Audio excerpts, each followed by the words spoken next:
Good evening viewers, welcome to the Daily Sun's Evening News Bulletin. This is 𝗞𝗲𝘆𝘄cie bringing you today's top stories. Let's begin with the headlines. BGB blocks BSF attempt to install RCC pillars along Lalmonirhat border. Finance Ministry withdraws move to halve car maintenance allowance for senior officials. High Court issues rule seeking minimum graduation requirement for Union Parishad chairman elections. Trump threatens major strike on Iranian nuclear site as US-Iran conflict widens. And Italian FA holds talks with Pep Guardiola over vacant head coach position. You have just had a glimpse of the headlines. Let's move from the headlines to the heart of the stories.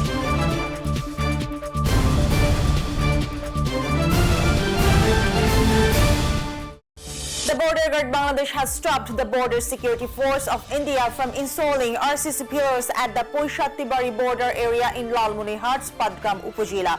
BSF personnel and construction workers halted the work and returned with construction materials following objections from BGB. BSF attempted to replace bamboo posts with RCC pillars near Harikamat village in Coach Bihar, but BGB patrol team stopped the work. A flag meeting was later held where BGB objected to the installation and informed BSF that such changes cannot be made along the border without proper procedures. The Finance Ministry has withdrawn its decision to reduce the monthly vehicle maintenance allowance for senior government officials from 50,000 taka to 25,000 taka following strong opposition from the administration.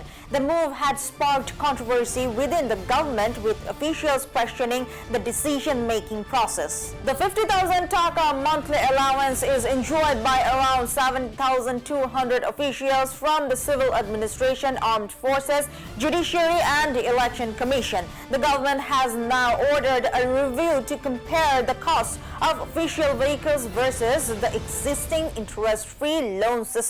The High Court has issued a rule asking why a minimum bachelor's degree requirement should not be introduced for candidates contesting Union Parishad chairman elections. The court also questioned why Section 26 of the Union Parishad Act, which does not set any educational qualification, should not be declared inconsistent with the Constitution. The rule was issued following a writ petition filed by two Supreme Court lawyers, with the court asking the local government secretary, law secretary and chief election commissioner to respond. The petitioners argued that a chairman can exercise judicial authority under the Village Court Act, including handling cases involving financial claims, despite the absence of any educational requirement.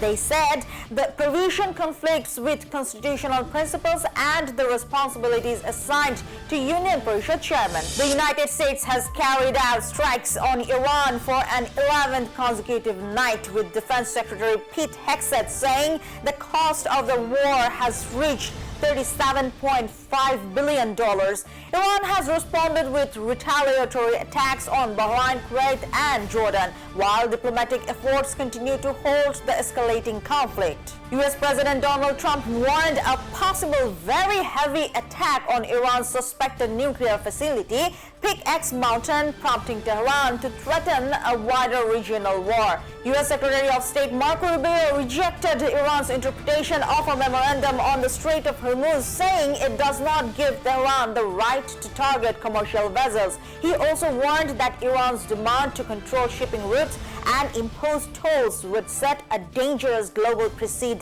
Pep Guardiola has held talks with the Italian Football Federation over becoming Italy's next head coach. The position has been vacant since Gennaro Gattuso stepped down in April after Italy failed to qualify for a third consecutive FIFA World Cup.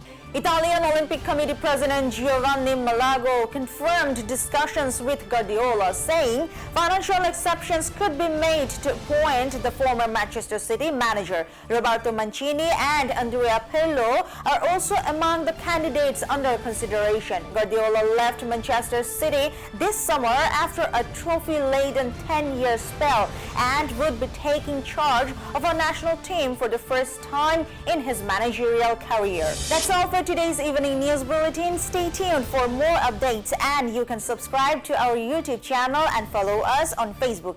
Thank you for watching. Good night.